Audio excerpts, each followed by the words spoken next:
আসসালামু আলাইকুম। নতুন আরেকটা ভিডিওতে আবারও স্বাগত জানাই। এই ভিডিওতে আমরা আলোচনা করতে যাব এইচআরসি আইসিটি চট্টগ্রাম বোর্ড ২০২৪ সালের আসা এমসিকিউ নিয়ে। চলুন কথা না বাড়িয়ে ক্লাসের মূল পর্বে চলে যাওয়া যাক। হ্যাঁ প্রিয় শিক্ষার্থী, আমরা এই ভিডিওতে অনেক মজার সাথে ব্যাখ্যা সহ চট্টগ্রাম বোর্ড ২০২৪ সালের তথ্য ও যোগাযোগ প্রযুক্তি থেকে আসা এমসিকিউ সমাধান করতে যাব। চলুন কথা না বাড়িয়ে আমরা মূল পর্বে যাই। হ্যাঁ, প্রথম একটা প্রশ্ন আমাদের কাছে চলে এসেছেন, সেটা হচ্ছে ডাবল ডেটা টাইপের ফরম্যাট স্পেসিফায়ার কোনটি? আমরা সি ভাষায় ৪ ধরনের ডেটা টাইপ ব্যবহার করে থাকি। একটা হচ্ছে ইন্টিজার টাইপ, সংক্ষেপে আমরা আইএনটি দ্বারা প্রকাশ করি, অর্থাৎ পূর্ণ সংখ্যার জন্য এটা ব্যবহৃত হয়। আরেকটা হচ্ছে ফ্লোটিং পয়েন্ট টাইপ, সংক্ষেপে আমরা ফ্লোট দ্বারা প্রকাশ করি। ওকে। আরেকটা হচ্ছে ক্যারেক্টার টাইপ, সংক্ষেপে আমরা সেটা ব্যবহার করব সিএইচএআর। আরেকটা যেটা সেটা হচ্ছে ডাবল টাইপ, সংক্ষেপে আমরা এটা ডাবলই ব্যবহার করে থাকবো। রাইট। ইন্টিজার টাইপ এটা মূলত ডেসিমেল ইন্টিজার অর্থাৎ পূর্ণ সংখ্যাকে নির্দেশ করে, আর ডেসিমেল ইন্টিজারের জন্য আমরা ফরম্যাট স্পেসিফায়ার ব্যবহার করে থাকি %d। ফ্লোটিং পয়েন্ট টাইপের জন্য ব্যবহার করব %f অথবা %l অথবা %.2f বা 3f, এগুলো অর্থাৎ রেডিক্স পয়েন্টের পর আমরা কয়টা ডিজিটকে কাউন্ট করব সেটা নির্দেশ করার জন্য। রাইট। ক্যারেক্টার টাইপ ভেরিয়েবলের জন্য %c ব্যবহৃত হয়। ওকে। এবং ডাবল টাইপ ভেরিয়েবলের জন্য সেটা হচ্ছে মূলত %lf ব্যবহৃত হয়। লং ফ্লোটিং পয়েন্ট টাইপ ভেরিয়েবলে এটা ব্যবহার করব। আরেকটা তথ্য আমরা এর সাথে একটু জেনে নেব, অন্যান্য এমসিকিউ গুলোর ক্ষেত্রে কাজে লাগবে। ইন্টিজার টাইপ ভেরিয়েবল মেমোরিতে 2 বাইট জায়গা দখল করে, ফ্লোটিং পয়েন্ট টাইপ হচ্ছে 4 বাইট জায়গা দখল করে থাকেন, ক্যারেক্টার হচ্ছে 1 বাইট জায়গা দখল করে থাকেন, আর ডাবল হচ্ছে 8 বাইট জায়গা দখল করে থাকেন। এক্সট্রা কিছু শিখে রাখলাম যাতে পরবর্তী এমসিকিউ আসে তাতে আমরা পারি। ওকে, প্রথমে আসি। যেহেতু এখানে বলছে ডাবল ডেটা টাইপের ফরম্যাট স্পেসিফায়ার, তার মানে ডাবল হলে কি শিখছিলাম? %lf। কোথায় %lf? এই যে কার্ড আনসার গ। তাহলে %d কোথায় ব্যবহৃত হবে? এটা ইন্টিজার টাইপ ভেরিয়েবল অর্থাৎ পূর্ণ সংখ্যার জন্য। এই %c কোথায় ব্যবহৃত হবে? Character type ভেরিয়েবলে। %f কোথায় ব্যবহৃত হবে? ফ্লোটিং পয়েন্ট টাইপ ভেরিয়েবলে। ওকে, আশা করি বুঝে গেছি। রাইট। প্রিয় শিক্ষার্থী, এরপর আমরা চলে যাব 2 নম্বর প্রশ্নে। আমাদের 2 নম্বর প্রশ্নে বলছে কি? বলছে প্রোগ্রামের লুপে i এর মানের 1 বৃদ্ধি করতে ব্যবহৃত হয়। 1 বৃদ্ধি মানে হচ্ছে i এর মানের সাথে 1 যোগ, অর্থাৎ i = i + 1 হয়।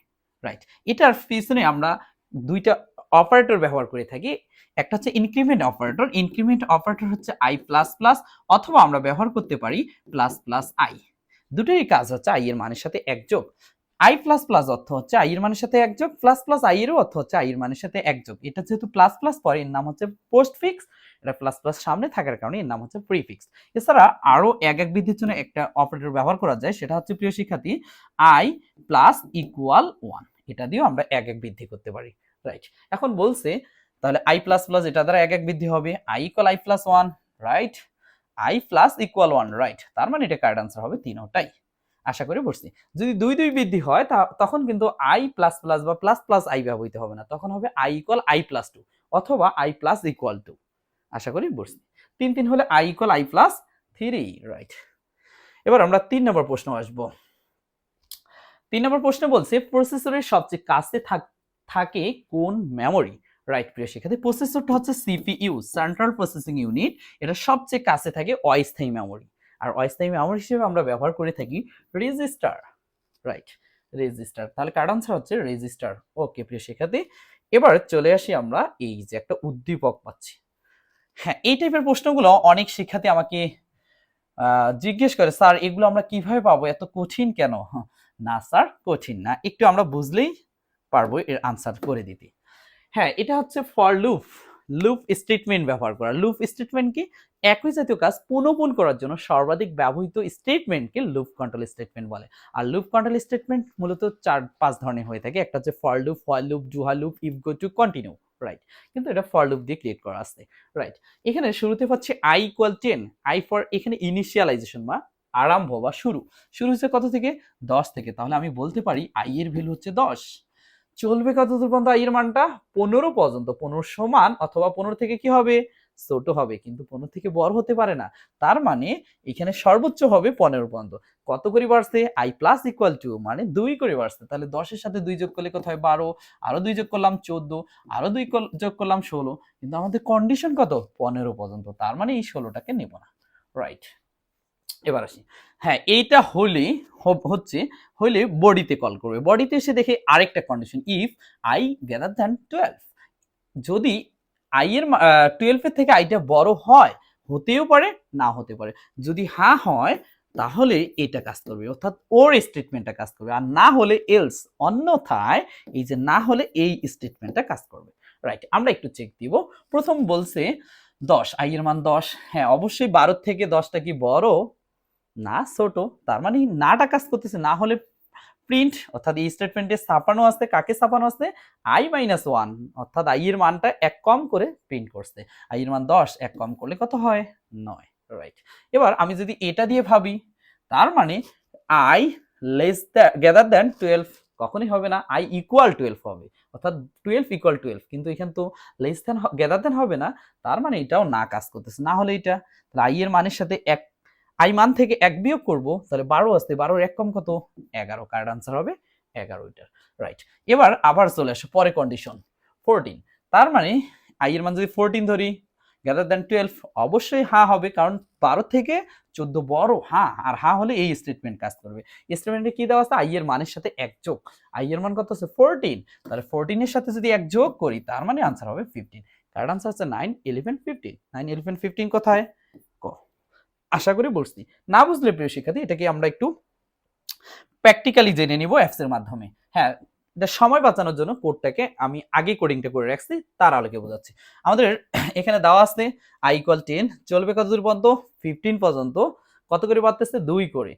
i গ্রেটার দ্যান 12, যদি হ্যাঁ হয় তাহলে এটা কাজ করবে, i এর মানের সাথে 1 যোগ হবে, না হলে i এর মান থেকে 1 কি হবে? বিয়োগ হবে। একটু রান করে দেখাই। যেহেতু এখানে স্ক্যানইফ এর ব্যবহার নেই, তার মানে ইনপুট দেওয়ার কোনো ওয়ে নেই, ডিরেক্টলি আমার সবকিছু সেটআপ আছে, ডিরেক্ট আনসার চলে আসবে। বিল্ড এন্ড রান করলাম। ওকে, আমাদের কিন্তু অলরেডি, কোথায় গেল? আমাদের কিন্তু প্রিয় শিক্ষার্থী অলরেডি, একটু জাস্ট, হ্যাঁ, আমাদের কিন্তু অলরেডি উত্তর চলে আসছে প্রিয় শিক্ষার্থী। কত উত্তর চলে আসছে? আমরা যেটা চেয়েছিলাম, আমাদের উত্তর ছিল 9, 11, 15। কি আসছে? 9, 11, 15। হ্যাঁ, এটা এইভাবে আসার কারণটা হচ্ছে এখানে ব্যাকস্ল্যাশ n ইউজ করিনি। যদি ব্যাকস্ল্যাশ n ইউজ করতাম তাহলে নিচে নিচে উত্তরটা আসতো, অর্থাৎ নিউ লাইন তৈরিতে ব্যবহৃত হতো। তাহলে কারেক্ট আনসার 9, 11, 15 মানে 15 মিলে গেছে। ওকে, এরপর প্রিয় শিক্ষার্থী আমরা আরেকটু জেনে নিব পরের প্রশ্নটা। পরের প্রশ্নটা কি? আমাদের পরের প্রশ্ন বলছে কোথায়? হ্যাঁ, পরের প্রশ্ন। তাহলে এটার উত্তর 9, 11, 15। পরের প্রশ্নটা বলছে প্রশ্নটা এমন ভাবে আমাদের বলছে i গ্রেটার দ্যান 12 এর পরিবর্তে i লেস দ্যান 12 হলে আউটপুট কি হবে? তার মানে প্রিয় শিক্ষার্থী, আমরা কিন্তু i এর ভ্যালু একটু আগে দেখে আসলাম, 10, 12 আর একটা ছিল কত? 14।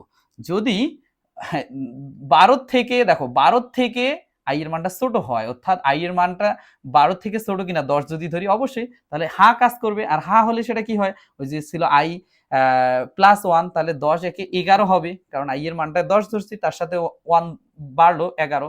এবার 12 দিয়ে চেক করি, আসলে কি 12 থেকে ছোট না 12 সমান, তার মানে না কাজ করবে। না হলে কি হবে? ওই যে ডিজিট ধরছি তার থেকে 1 কম হবে, তার মানে 11। এবার আসো 14 দিয়ে যদি ভাবি, 14 কি 12 থেকে ছোট না, তার মানে না কাজ করবে। তাহলে 14 থেকে 1 কম হলে 13। কারেক্ট আনসার হচ্ছে 11, 11, 13।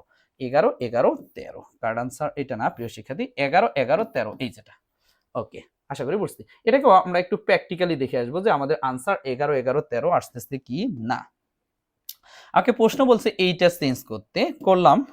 ওটা চেঞ্জ করলে আমাদের হয়ে যাবে এই দিক দিয়ে। রাইট, এখন দেখি আমাদের আনসারটা 11, 11, 13 আসে কিনা। বিল্ড এন্ড রান দেখি। এই যে আমাদের আনসার কিন্তু প্রিয় শিক্ষার্থী কোথায়? এই যে আমাদের আনসার 11, 11, 13 চলে আসছে, এই যেটা 11, 11, 13। রাইট, কারেক্ট আনসার হচ্ছে 11, 11, 13।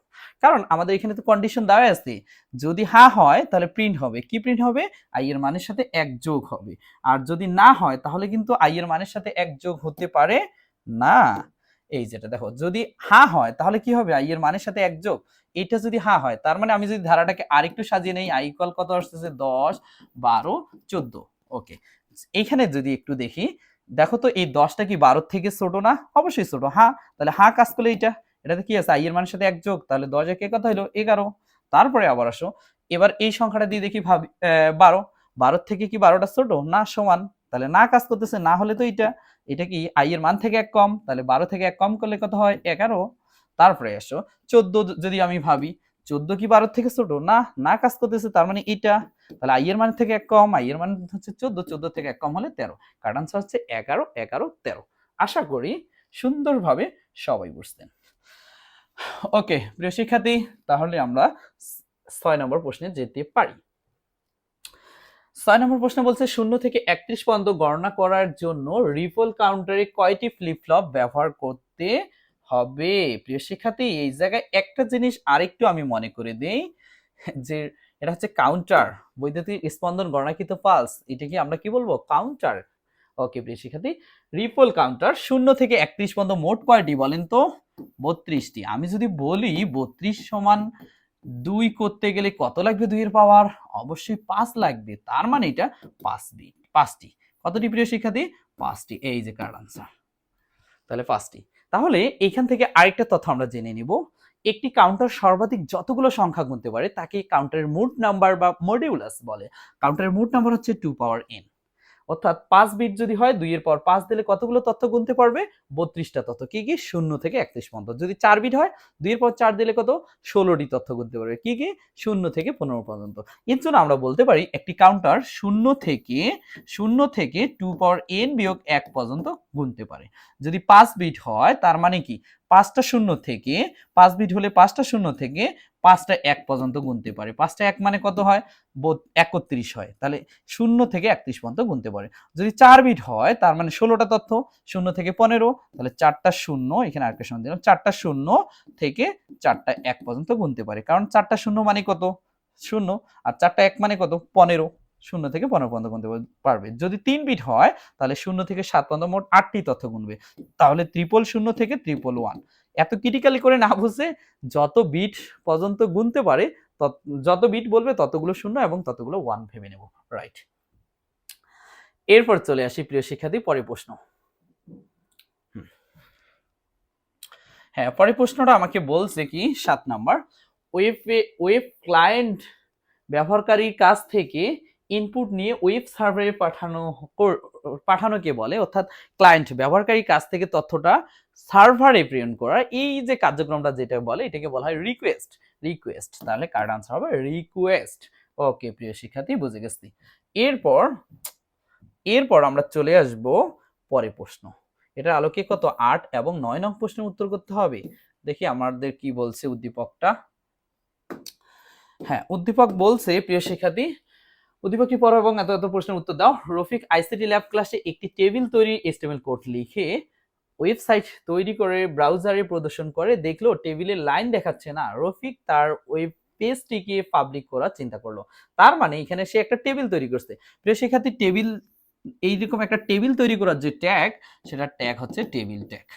ওকে, আর এই যে দাগগুলো পাই সবগুলোরই দাগ, এই দাগগুলোকে বর্ডার অ্যাট্রিবিউট দিয়ে নিতে হয়। কি বর্ডার? এই যে ন্যাচারালি যে দাগগুলো আসছে প্রিয় শিক্ষার্থী, এগুলো হচ্ছে একটা দাগ, এই জন্য বর্ডার হচ্ছে 1, মানে সাইড দিয়ে একটা দাগ, এটা হচ্ছে বর্ডার 1 ধরতে হয়। এখন আমি যদি বর্ডার 1 দেই এরকম হবে।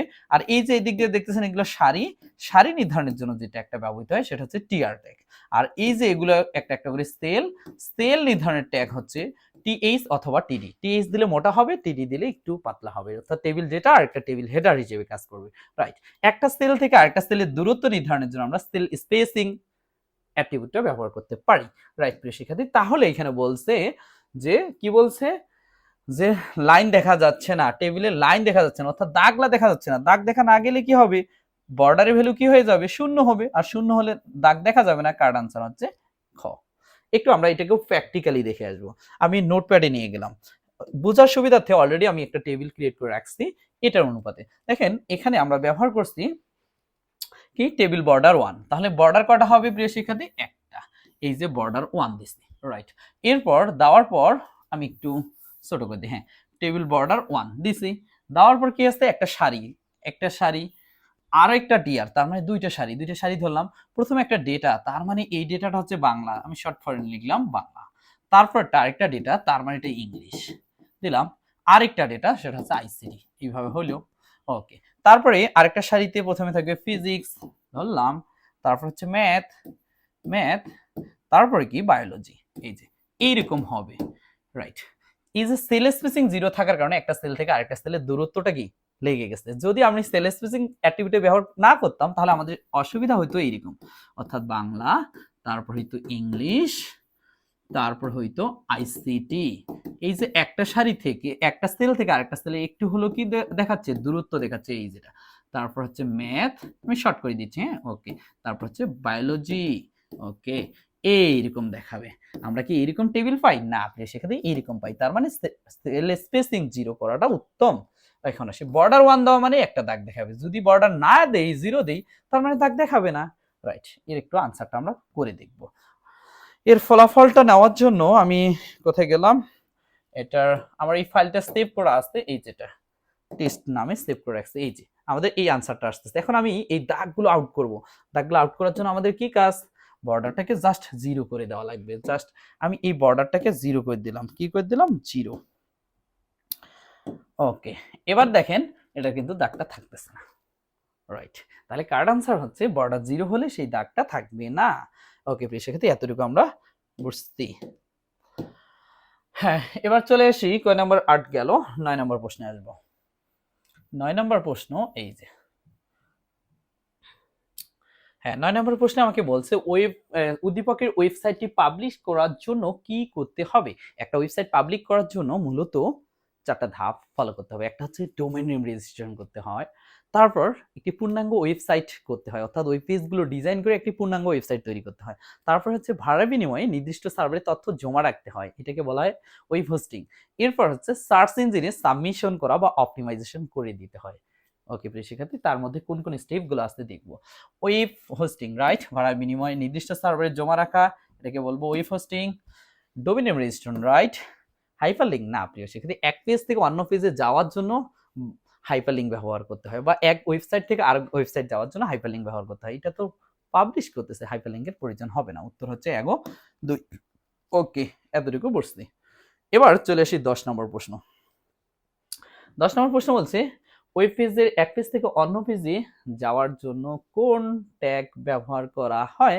তার মানে এক পেজ থেকে আরেক পেজ সংযোগ করতে হবে, আর সংযোগ করার ট্যাগ হচ্ছে লিঙ্ক, লিঙ্ক করার ট্যাগ কি, এ, তার মানে এটা কারেক্ট আনসার এ। বিটা কি করে, টেক্সটকে বোল্ড করে, মোটা করে, টেক্সটকে মোটা করার জন্য বি ট্যাগটা ব্যবহৃত হবে, রাইট। বি ট্যাগ ছাড়া বোল্ড করতে কিন্তু স্ট্রং ট্যাগ ব্যবহৃত হয়। আই ট্যাগ কি করে, টেক্সটকে ইটালিক ফর্মে করে। ও, ইটালিক ফর্মে করার আরেকটা ট্যাগ আছে, সেটা হচ্ছে ইমফাসাইজ, ওই একই টাইপে আসে। এলআই ট্যাগ কি করে, লিস্ট নির্ধারণে ব্যবহৃত হয়, তালিকা প্রস্তুত করার ক্ষেত্রে। ও এল ট্যাগ হচ্ছে অর্ডার লিস্ট নির্ধারণের ক্ষেত্রে ব্যবহৃত হয়, অর্থাৎ ক্রমান্বয়ে কোনো লিস্ট দেওয়ার ক্ষেত্রে ব্যবহৃত হয়। ওকে, বুঝছি। 11 নম্বর প্রশ্ন। 11 নম্বর প্রশ্ন আমাকে বলছে কি, বলছে প্রিয় শিক্ষার্থী, বলছে চ্যাটিং ও গ্রুপ এসএমএস এ ব্যবহৃত ডেটা ট্রান্সমিশন মোড হলো, রাইট। প্রিয় শিক্ষার্থী, আমরা যদি একটু ভাবি, ব্রডকাস্ট, ব্রডকাস্ট হচ্ছে এইরকম, এটা দিয়ে একটা কোনো নোট থেকে ডেটা সম্প্রচার হচ্ছে, সবাই সেটাকে অ্যাকসেপ্ট করতে পারে, এটা হচ্ছে ব্রডকাস্ট মোড। তার মানে এর তথ্যটা শুধু একদিক থেকেই যায়, সেটা হচ্ছে ব্রডকাস্ট মোড। তাহলে যেহেতু বলছে চ্যাটিং গ্রুপ এসএমএস, গ্রুপের কি মেসেজ সবাই দেখতে পায়, যারা নির্দিষ্ট মেম্বার তারা দেখতে পায়, তার মানে এটা ব্রডকাস্ট হয় না। আর ব্রডকাস্ট মোড শুধুমাত্র সিমপ্লেক্স হয়ে থাকে, তাহলে সিমপ্লেক্স তো হবে না, একদিক থেকে তো আর যাবে না, তারাও তো রিপ্লাই দিবে, রাইট। তার মানে একমুখী না। এবার আসো unicast, unicast simplex, half duplex, full duplex উভয় হয়, তবে দুইটা নোটের মধ্যে ডেটা আদান প্রদান হয়। এখানে কি দুইটা নোট এইরকম হবে, গ্রুপ এসএমএস অনেকগুলো থাকতে পারে, তার মানে এটা না, ইউনিকাস্ট না। এবার আসো মাল্টিকাস্ট, মাল্টিকাস্টটা মূলত এরকম প্রিয় শিক্ষার্থী, এই যে ব্রডকাস্ট মোডটার মতোই, তবে পার্থক্য হচ্ছে এটা নির্দিষ্ট কি থাকবে, তবে পার্থক্য হচ্ছে, একটু বুঝিয়ে দেই, ধরুন এখানে একটু একটু বুঝিয়ে দেই। হ্যাঁ, হ্যাঁ এই নোটটা, এটাকে ডি নোট ধরলাম, ডি নোটটা নেটওয়ার্কভুক্ত থাকা সত্ত্বেও, নেটওয়ার্কে আসতে থাকা সত্ত্বেও সে নির্দিষ্ট না, তার মানে সে ডেটাটাকে অ্যাকসেপ্ট করতে পারবে না। ধরুন তোমার ক্লাসে 5টা বান্ধবী আছে, ক্লাসে কিন্তু 15 জন স্টুডেন্ট আছে প্রেজেন্ট, তোমার গুরুত্বপূর্ণ কিছু কথা তুমি শেয়ার করলে 5 জনের সাথে শেয়ার করতেছো, কিন্তু তারাও ওই ক্লাসের মধ্যে থাকা সত্ত্বেও, অন্য ফ্রেন্ডগুলো থাকা সত্ত্বেও তারা কি সেই তথ্যটা নিতে পারতেছে না, তার মানে সেটা নির্দিষ্ট না, আর নির্দিষ্ট হলেই সেটা হয়ে যায় মাল্টিকাস্ট। রাইট প্রিয় শিক্ষার্থী, তাহলে এটার আনসার হবে মাল্টিকাস্ট। আশা করি বুঝছি। ওকে, এবার প্রশ্ন যেটা বলছে, কি বলছে, ইন্টারনেট প্রোটোকলকে বলা হয় আইপি ইন্টারনেট প্রোটোকল। রাইট, ভিত্তিক নেটওয়ার্ক ব্যবহার শুরু হয় কোন প্রজন্মের মোবাইল ফোন থেকে? রাইট, আমরা জানি প্রিয় শিক্ষার্থী 5টা প্রজন্ম মোবাইল ফোনের আছে। এই আইপি নির্ভর ডেটা সেটা হচ্ছে মূলত 4G, চতুর্থ প্রজন্মের মোবাইল ফোনগুলো থেকেই শুরু হয়। এইখানে আরেকটা তথ্য বলে দেই, এটা কিন্তু 3D অর্থাৎ ত্রিমাত্রিক পরিবেশ, ত্রিমাত্রিক সিমুলেশন যেটা, সেটা দ্বারা কিন্তু ছবিগুলোকে প্রদর্শন করতে পারে 4G মোবাইল ফোনগুলো। তারপর 3G এর তুলনায় 4G মোবাইল ফোন প্রায় 50 গুণ বেশি স্পিডে কাজ করে। রাইট, 3G তে কি শুরু হয়? ভিডিও কলের প্রচলন হয়, 3D তে। আরেকটা হচ্ছে সার্কিট সুইচিং এর পরিবর্তে প্যাকেট সুইচিং এর ব্যবহার হয় 3G তে। রাইট, এবার আসো দ্বিতীয় প্রজন্ম। এখান থেকে কিন্তু অনেক বেশি পরীক্ষায় প্রশ্ন আসে। কি আসে? দ্বিতীয় প্রজন্মের মোবাইল ফোন থেকে সর্বপ্রথম এসএমএস সেবা চালু হয়, এমএমএস সেবা চালু হয়, তারপর ভয়েস কলিং সেবা চালু হচ্ছে, তারপর হচ্ছে রোমিং সেবা চালু হচ্ছে, ইন্টারনেট সেবা সেটাও কিন্তু দ্বিতীয় প্রজন্মের, সবচেয়ে বেশি দ্বিতীয় প্রজন্মের। ওকে, সেক্ষেত্রে আমরা বুঝে গেছি। ওকে, এবার চলে আসি 13 নম্বর প্রশ্ন। 13 নম্বর প্রশ্ন বলছে, ডিজিটাল ইলেকট্রনিক যে কোনো সার্কিট বাস্তবায়ন করা যায় কোন গেটের মাধ্যমে? হ্যাঁ প্রিয় শিক্ষার্থী, যে গেট দ্বারা মৌলিক গেট সহ অন্যান্য সকল গেট বাস্তবায়ন করা যায় তাকে সর্বজনীন গেট বলে বা ইউনিভার্সাল গেট বলে। তার মানে ইউনিভার্সাল গেটের মাধ্যমে যে কোনো গেটকে বাস্তবায়ন করতে পারবা। এক্স নর গেট, এটা তো বিশেষ গেট, বিশেষ গেট দ্বারা তো সকল গেট বাস্তবায়ন যাবে না। ওকে, অর গেট, এটা তো মৌলিক গেট, এ তো একাই শুধু লজিক অরই কাজ করতে পারে, লজিক বা যৌক্তিক যোগের কাজ করতে পারে, এর বাইরে তো সে করতে পারে না, তার মানে এটা না। এক্স নর গেট, এটাও তো বিশেষ গেট, এক্স অর গেট, এটাও তো বিশেষ গেট, তার মানে এটা দ্বারাও হবে না। এখানে হচ্ছে নর গেট এবং ন্যান্ড গেট, এই দুইটার যে কোনো একটা অপশন থাকলে আনসার হইতো, যেহেতু নর আছে কার আনসার নর, এটাকে সর্বজনীন গেট বলা হয়। ওকে প্রিয় শিক্ষার্থী, বুঝতে। এবার চলে আসি 14 নাম্বার এমসিকিউ। ওকে, 14 নম্বর এমসিকিউতে আমাদের বলছে কি, এত এত হলে ওয়াই এর মান কোনটি? এদিক দিয়ে ঢুকছে এ, এদিক দিয়ে ঢুকছে কি বি, বিটাকে তো 0 ধরা হয়েছে। এটার কাজ যোগ, এই যে এটার কাজ যোগ, এইটার কাজ এক্সক্লুসিভ করে দেওয়া, আর গোলটার কাজ বার দেওয়া। আমরা জানি এক্সক্লুসিভ অর বি সমান এ বার B bar plus A B, তার মানে এখানে এ বার কোনটা? এই যে এ বার বি বার, বিটা কি 0, 0 এর উপর বার মানে সেটা 1 হয়ে যায়, একটা অপারেটর প্রুফ। তাহলে এবার ইনটু 1 হইলো plus A B, A normally ধরলাম বি, বি তো হচ্ছে 0, তার মানে এর সাথে 0টা আসলো। 1 এর সাথে যে কোনো সংখ্যা গুণ করলে ওইটাই হয়, এবারে কে বার। রাইট, শূন্যের সাথে যে কোনো সংখ্যা গুণ করলে 0 হয়, তার মানে 0, আবার শূন্যের সাথে যে কোনো সংখ্যা যোগ করলে কি হয়? ওই সংখ্যাটাই হয়। কার আনসার কে বার। এবার কি আসছে? হ্যাঁ অবশ্যই আসছে, কার আনসার ক। ওকে, পরে প্রশ্নে আসি প্রিয় শিক্ষার্থী। পরে প্রশ্ন বলছে যে উদ্দীপকে শূন্যের পরিবর্তে বি হলে কি হবে? যদি বি হইতো, আমি যদি একটু বুঝাই দিই, এটা এ, এটাকে বি ধরে ফেলি, এটা এক্সক্লুসিভ, এটা অর, এটা নট, তার মানে এক্সক্লুসিভ নর। রাইট, তাহলে এ বি যুক্ত হলে এ ঢুকবে বি ঢুকবে, এটার কাজ যোগ, এক্সক্লুসিভ এর কাজ এমন করা, গোলের এই গোলটা থাকলে ওটা একটা বার। এটা কি অপশনে আসতে? হ্যাঁ অবশ্যই এটা। যদি এটা না থাকতো তার মানে এটার সমান আমরা ভ্যালুটা ভাবতাম A not B not plus A B, সেটা আনসার হইতো। যেহেতু এটাই আছে, এটাই কারেক্ট। ওকে, অনেক মজা না? হ্যাঁ মজা, একটু বুঝে বুঝে করলে কিন্তু অনেক মজা লাগবে। রাইট, দেখো আরেকটা প্রশ্ন আমরা পেয়ে গেছি। ওকে, এই প্রশ্ন আমাকে কি বলছে আমরা একটু দেখে নেব। প্রশ্নটা বলছে 31 বেস 10 সংখ্যাটির টুস কমপ্লিমেন্ট ভ্যালু কত? তার মানে 31 এর বাইনারি মান লাগবে। শিক্ষার্থী 31, এটা যদি আমরা বাইনারি মান বের করি সেটা হচ্ছে 1 2 4 8 16 32। 31 নিতে গেলে কি লাগে? 16 আর 8 24, 4 28 দিয়ে 30, 30 আর 1 31। কটা ওয়ান? 5টা ওয়ান, কিন্তু অপশন কটা আছে? 8টা। তার মানে কি করব? সামনে 3টা জিরো অ্যাড করব। ওকে, এটা হচ্ছে তার বাইনারি ভ্যালু। এখন কি করা লাগবে? এটা তো প্রকৃত মান, এটাকে উল্টাই দিতে হবে। উল্টিয়ে দিলে 1 এর পরিপূরক মান পাওয়া যায়। শূন্যের জায়গায় 1, 1 এর জায়গাগুলোয় 0 করে দিলাম, তার মানে এটা 1 এর পরিপূরক মান। কিন্তু আমার কাছে কি ওয়ান্স কমপ্লিমেন্ট ভ্যালু চাইছে? না, তার মানে 2 এর পরিপূরক করতে হবে। এটার সাথে 1 যোগ করলে 2 এর পরিপূরক মান পাওয়া যায়। 0 1 1, হাতে কিছু নেই, 0 0 0 0 1 1 1, এটা। আর যদি 2 এর পরিপূরক করা হয়, সংখ্যাটা প্লাস থাকলে সেটা মাইনাস হয়ে যায়, তার মানে এটা আনসার। 111 চারটা 01 কোথায় আছে 111 চারটা 01 কই গেল 111 চারটা 01 রাইট। তাহলে কার্ড আনসার হবে ঘ। আশা করি বুঝে গেছি। এখন এই সিস্টেমে একটু সময় লাগবে, তো এত সময় না দিয়ে আমরা আরো দ্রুত কিভাবে করতে পারি। রাইট, 31 এ বাইনারি মান কত 5টা 1 নিলাম, 8টা বিট আছে, তার মানে সামনে 3টা 0 হয়ে গেছে। টুস কমপ্লিমেন্ট সরাসরি তুমি করতে পারবা, শেষের 1টাকে ঠিক রেখে বাকিটার উল্টা উত্তর দিয়ে দিবা, আনসার শেষ। তার মানে কি আছে 1 আছে, তাহলে 0 0 0 0 1 1 1 111। তার মানে দেখেন তো একবারে সেই উত্তরটা আসছে না, অনেক মজা। রাইট, তাহলে শেষের 1টা ঠিক রেখে বাকিটা উল্টিয়ে দিব, এনাফ। রাইট, এখন তুমি বলতে পারো যে স্যার তাহলে এইটার যদি হইতো এইরকম তখন আপনি কি করতেন। আমি বলছি শেষের 1টা ঠিক রাখতে হবে, এইটা ঠিক রাখছি, পিছনে কি থাকে থাক সেটা দেখার বিষয় না, বাকিটা উল্টা দিবেন, উত্তর শেষ। তাহলে 1 1 1 0 1, এই যে টুস কমপ্লিমেন্ট মান শেষ।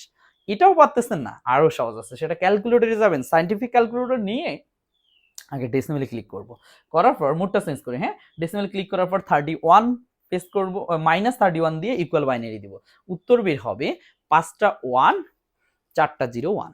কিন্তু আমার তো উত্তর হচ্ছে 8 ডিজিটের, তার মানে পিছন থেকে 8টা ডিজিট গুণে আসবা, 000 4টা 111 4টা 01 আসবে, হ্যাঁ সেটাই কারেক্ট আনসার। ওকে প্রিয় শিক্ষার্থী, অনেক বললাম, এবার আসি 17 নম্বর প্রশ্ন। এত এর সমকক্ষ মান সংখ্যাটা কি ছিল, এইটা সমকক্ষ মান। রাইট, প্রথম হেক্সাডেসিমাল আমরা জানি 16 = 2 করতে গেলে 2 এর পাওয়ার কত লাগে 4 লাগে, তার মানে এটা 4 বিটের হিসাব। 4 বিট মানেই তো জানো 1 2 4 8, এই যে 4 বিট হয়ে গেছে। তাহলে এখানে পিছন থেকে 4টা গুণে নাও, এই যে 4টা 4টা, এখানে 4টা গুণাইলে আসে কি 0 1 0 1, তাহলে 4 এর ঘরে 1 পাচ্ছি আর 1 এর ঘরে 1 পাচ্ছি, 4 1 কত হয় 5, তার মানে এটা 5। তারপরটা যদি বসাই 4টায় 1, আর 4টায় 1 হলে কি হয় প্রিয় শিক্ষার্থী, 8 4 12 2 14 একে 15, 15 কে f ধরা হয়, তার মানে 5f কি আছে, রাইট। এবার আসো অক্টাল ভাবছি, অক্টাল আছে, অক্টাল হলে কয় বিট শিখছিলাম, 8 সমান 2 করতে গেলে 2 এর পর 3 লাগে, তার মানে 3 বিট, 1 2 4 করে নিব, রাইট। তাহলে এই মানটা এখন আমরা কয় বিটে ভাববো, 3 বিট, 3 বিট করার জন্য সামনে একটা 0 ধরলাম, তার মানে 0 0 1, তার মানে এটা হচ্ছে 1। তারপরটা যদি বসাই 0 1 1, তার মানে এটা হচ্ছে 2 আর 1 3 হয়। তারপরটা বসালে 111 4 2 6 1 7, তার মানে 137 আসছে, হ্যাঁ রাইট 137 ও আসছে, এটাও রাইট, এটাও পাইলাম এটাও পাইলাম। এখন আসি ডেসিমেল। ডেসিমেল কিন্তু পুরো ধারা ভাবতে হয়, পুরো ধারা মানে এভাবে 1 2 4 8 16 32 64 128, মানটা পিছন থেকে বসে আসবো 1 1 1 1, কটা 1 5টা 1 0 1 0, কার কার ঘরে 1 আছে 64 16 80 88 92 94 95 95 কে আসছে, রাইট। তার মানে এটা आंसर। এটা হচ্ছে যদি না পারেন আরেকটা সহজ পদ্ধতি আছে, ক্যালকুলেটরে যাব, বাইনারি ক্লিক দিয়ে এই সংখ্যাটা তুলবো, ইকুয়াল হেক্সা মারবো, 5 এ বের হবে, ওই অবস্থায় অক্টালে ক্লিক দিব, 137 বের হবে, ওই অবস্থায় ডেসিমেলে ক্লিক করব, 95 চলে আসবে। আশা করি বুঝছি। ওকে, এবার চলে আসি প্রিয় শিক্ষার্থী 18 নম্বর প্রশ্ন আমরা যাব। হ্যাঁ 18 নম্বর প্রশ্ন, আমাদের 18 নম্বর প্রশ্নে এটা দেওয়া আছে, কি দেওয়া আছে প্রিয় শিক্ষার্থী, দেওয়া আছে এবি প্লাস বিসি এর দ্বৈত পরিপূরক। হ্যাঁ প্রিয় শিক্ষার্থী, পূরক জিনিসটাই হচ্ছে বার, যদি তোমাকে বলে পূরক করো, তার মানে যেটারই পূরক বলুক না কেন সেটার উপর একটা বার ঢুকিয়ে দেব। দ্বৈত পূরক মানে দুইটা বার, কি বলছে আমাকে, এবি প্লাস বিসি একটা পূরক হইলো, কিন্তু একটা তো বলে নাই দ্বৈত, দুইটা বার যেটা আছে সেটাই आंसर। এটাতে দুইটা বার নাই, এটাতে দুইটা বার নাই, এটাতে দুইটা বার নাই, কিন্তু আছে এইখানে তো গ্যাপ, তার মানে এটা নাই, এইটাতে সেম সেম, কার্ড आंसर গ। আশা করি বুঝে গেছি, রাইট। অনেক মজার, কঠিন না, ভাবতেছেন কঠিন কিন্তু না। হ্যাঁ 19 নম্বর প্রশ্ন বলছে মানুষের মস্তিষ্কের মতো কাজ করার পদ্ধতিকে কি বলে, মানুষের মস্তিষ্কের মতো কাজ করার পদ্ধতিকে বলা হয় neural network, neural network answer হবে, রাইট। এবার আসি 20 নম্বর প্রশ্ন বলছে বিজ্ঞানী মাকসুদুল আলম কোন বিষয়ে গবেষণা করে বিশ্ব দরবারে খ্যাতি অর্জন করেন। হ্যাঁ বিজ্ঞানী মাকসুদুল আলম মূলত পাটের জীবন রহস্য নিয়ে আলোচনা করেন, আর জীবন রহস্য নিয়ে আলোচনা করে ইনি কিন্তু কি করেন, বিশ্ব দরবারে খ্যাতি অর্জন করছেন, তার মানে এটা হবে পাট। এটা কিন্তু আমাদের অর্থনীতিতেও আছে, হ্যাঁ ওকে আইসিটিতেও আসছে, যাক ভালোই। এরপর চলে আসি প্রিয় শিক্ষার্থী, এই যে একটা পাইছি, সেটা কি বলছে, কৃত্রিম বুদ্ধিমত্তার ক্ষেত্রে বারবার ভুল সিদ্ধান্ত থেকে সঠিক সিদ্ধান্তে নেওয়ার ক্ষমতা তৈরি হয় কিসের সাহায্যে, সুপারভাইজার লার্নিং না, সুপারভাইজার লার্নিং না, এনফোর্সমেন্ট লার্নিং না, আনসুপারভাইজার লার্নিং না, reinforcement learning, right. Correct answer হবে ক। ওকে, তারপরে প্রশ্নে আমরা চলে যাব 21 হলো 22 নম্বর প্রশ্ন কি বলছে?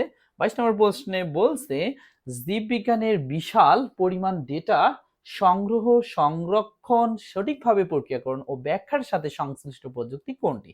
সেটা হবে প্রিয় শিক্ষার্থী জীববিদ্যার তথ্যাবলী সংরক্ষণ, গবেষণা, বিশ্লেষণ, অ্যানালাইজ, জিন ফান্ডিং গবেষণা ইত্যাদি কার্যক্রম পরিচালনা করে থাকেন বায়ো ইনফরমেটিক্স। তাহলে কার আনসার হবে বায়ো ইনফরমেটিক্স।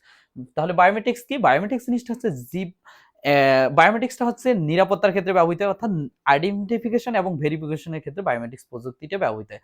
এটি মূলত মানুষকে ইউনিকভাবে শনাক্তকরণের একটা প্রযুক্তি, রাইট। এবার আসি জেনেটিক ইঞ্জিনিয়ারিং কি? জিন কলার পরিবর্তন ঘটিয়ে উন্নত জীব আবিষ্কারের যে প্রযুক্তি সেটা হচ্ছে জেনেটিক ইঞ্জিনিয়ারিং, রাইট। এবার আসি রোবোটিক্স কি? রোবোটিক্স শব্দটি বাংলা কিন্তু রোবট বিজ্ঞান, আর রোবট শব্দটি এসে স্নাবিক শব্দ রোবোটা থেকে, যার অর্থ শ্রমিক, অর্থাৎ মানুষ যে কাজগুলো করতে পারে না এই দুঃসাধ্য কাজগুলো যন্ত্রের মাধ্যমে করা যায়, এটা হচ্ছে রোবট। আর রোবটের গঠন কাঠামো, বৈচিত্র্য, ব্যবহার এগুলো নিয়ে যে বিজ্ঞান আলোচনা করে তাকে বলা হয় রোবোটিক্স। আশা করি বুঝছি প্রিয় শিক্ষার্থী। ওকে, এবার চলে আসি 23 নম্বর প্রশ্ন। 23 নম্বর প্রশ্ন বলছে কোনটি টপোলজিতে প্রতিটি কম্পিউটারের সাথে সরাসরি প্রতিটি কম্পিউটারে যুক্ত থাকে? হ্যাঁ প্রিয় শিক্ষার্থী, প্রথমে পাচ্ছি স্টার টপোলজি। স্টার টপোলজি প্রথমে কি পাচ্ছি আমরা? Star topology. স্টার টপোলজিটা হচ্ছে এটা একটা মূল নোট যেটা হাব বা সুইচ হতে পারে, এর সাথে অন্যান্য যে নোটগুলো এগুলো কি থাকবে? এইভাবে যুক্ত থাকবে, এইভাবে যুক্ত থাকবে। কিন্তু এটা এই যে হোস্ট কম্পিউটারটার সাথে যুক্ত আছে, কিন্তু বাকিগুলোর সাথে তার প্রতিটা নোটের সাথে প্রতিটা নোট যুক্ত নেই। তার মানে এটা প্রতিটা নোটের সাথে প্রতিটা নোট যুক্ত থাকে না, তার মানে স্টার টপোলজি হবে না। রিং টপোলজি জিনিসটা হচ্ছে কি?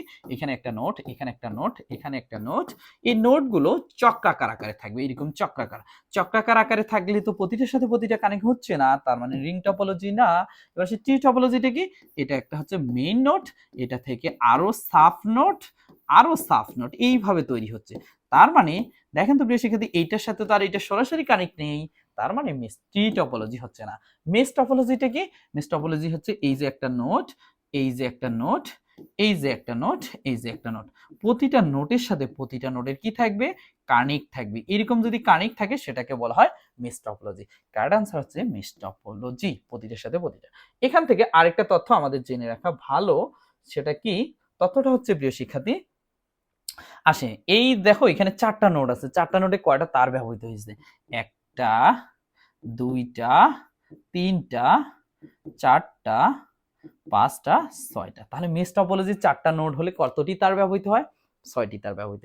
এখন যদি নোড সংখ্যা আরেকটা বাড়িয়ে দিতাম তাহলে কয়টা তার ব্যবহৃত হতো? আরেকটা হলো 6 কে 7, একে 8, একে 9, একে 10, তাহলে তার সংখ্যা 10টা হয়ে যাইত। এখন এইগুলো কি কম্পিউটার নোট বাড়াইতে বাড়াইতে এতগুলো তার কাউন্ট করা পসিবল না? এর জন্য আমাদের একটা সূত্র আছে, মনে রাখলে আরো বেটার হয়। n × n-1/2, এটা দিয়ে আমরা মেশ টপোলজির তার সংখ্যা বের করতে পারি।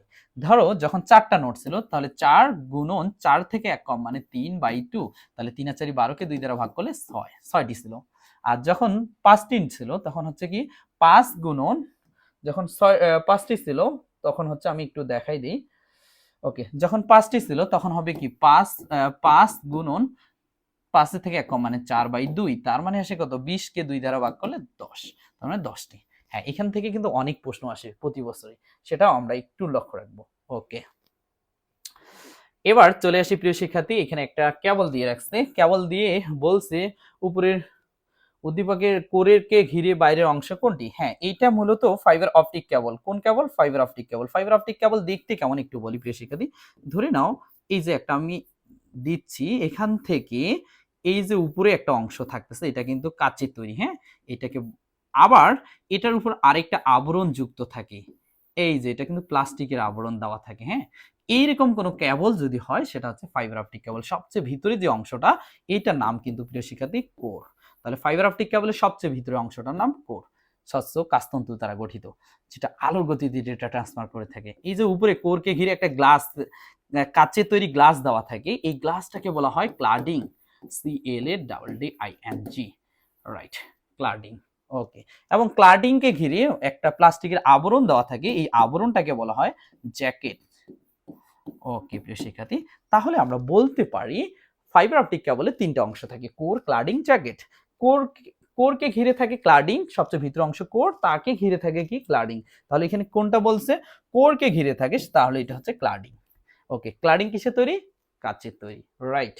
ওকে, আমরা বুঝে গেছি। এই ফাইবার অপটিক কেবলের কয়েকটা গুণ বলি প্রিয় শিক্ষার্থী। এটা কিন্তু আলোর গতিতে যেটা এক স্থান থেকে অন্য স্থানে ট্রান্সফার করে। এটা দিয়ে আন্তঃদেশীয়, অর্থাৎ এক দেশের সাথে আরেক দেশের সংযোগ স্থাপন করা হয়। এটা স্বল্প দূরত্বের জন্য না, কিন্তু এটা বড় লং ডিস্টেন্স গুলোর ক্ষেত্রে এই কেবলটা ব্যবহৃত হয়। যেমন বাংলাদেশের সাথে অন্যান্য কান্ট্রির যে সংযোগ স্থাপনের জন্য চট্টগ্রাম দিয়ে যে কেবলটা আসছেন, সেটা কিন্তু এই কেবল। এটার নাম তখন হয়ে যায় সিমি উই4, সিমি উই4, রাইট। প্রিয় শিক্ষার্থী, এটা কিন্তু রাসায়নিক নিষ্ক্রিয়, অর্থাৎ প্রভাবমুক্ত, অর্থাৎ বিদ্যুৎ চৌম্বক প্রভাবমুক্ত, তাপ, চাপ, প্রতিকূল পরিবেশেও সে কিন্তু নিরাপদভাবে ডেটা স্থানান্তর করে থাকেন। এটা আলোর গতিতে ডেটা ট্রান্সফার করেন। 24 বুঝছি, এখন 25 নম্বর প্রশ্ন দিয়ে আজকে আমাদের এটার শেষ হবে। 25 নম্বর প্রশ্নে বলছে, উদ্দীপকের চিত্রের ক্ষেত্রে প্রযোজ্য বিভিন্ন তরঙ্গ দৈর্ঘ্যের আলোকরশ্মি পাঠানো হয়, রাইট। এটা আলোর গতিতে ডেটা ট্রান্সফার হয়, স্বল্প দূরত্বে হাই স্পিডে ডেটা ট্রান্সমিট হয়, ট্রান্সমিশন হয়, হাই স্পিডে হয়, রাইট, কিন্তু স্বল্প দূরত্বে না, এটা স্বল্প দূরত্বের জন্য ব্যবহার হয় না, তার মানে এটা রং। এতে ব্যবহৃত প্রযুক্তিটি সহজ সুলভ হয়ে থাকে, রাইট। আমরা যদি এই কেবলের মাধ্যমে আন্তর্দেশীয় সংযোগ না রাখতাম, তাহলে অন্যান্য দেশের সাথে যোগাযোগ করার জন্য আমাদের প্রচুর অর্থ ব্যয় হইতো এবং অনেক সময় সাপেক্ষ হইতো। এই কারণে এটা অনেক সহজ করছে এবং সুলভ মূল্যে সেটা কিন্তু প্রোভাইড করছে। তার মানে এটার উত্তর এটা হবে। উত্তর হচ্ছে এগো 3। ওকে প্রিয় শিক্ষার্থী, এই যে ব্যাখ্যা সহজে আমি বোর্ডটা সলিউশন করলাম, এভাবে তুমি যদি 4 থেকে 5টা বোর্ড সলিউশন করে থাকো, দেখবা যে তোমার সামনে যে এক্সামগুলো, সেগুলোই কিন্তু তুমি নিজেই বাকি প্রশ্নগুলো করতে পারবা। এর জন্য কি করতে হবে? ক্লাসগুলো রেগুলার করা লাগবে। সবার প্রতি ভালোবাসা রেখে আজকে এখানে বিদায় নিচ্ছি। আল্লাহ হাফেজ।